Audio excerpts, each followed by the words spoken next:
aqllariga Tangri taolo farzand va arjumon berib,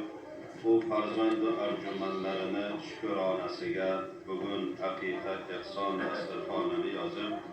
sizu biz mahalla mo'tabar oqsoqollari, mahalla ahllari,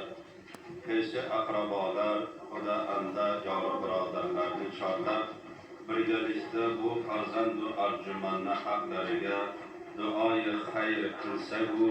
buni fazilati bilan bu farzandimiz kelajakda dinga xizmat qiladigan, ota-onalarga xizmat qiladigan, qaysi aqrabolarga xizmat qiladigan, eli yurtimizga xizmat qiladigan bir mo'tabar zot shariflardan bo'lib yetilsa ekan deydigan umid bilan Janob Payg'ambarimiz sallallohu alayhi va sallamni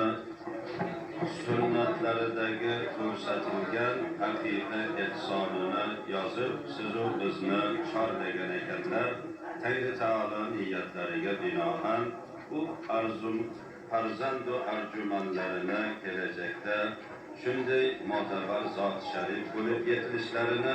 Tangri taolo nasib va ro'zi aylagan bo'lsin.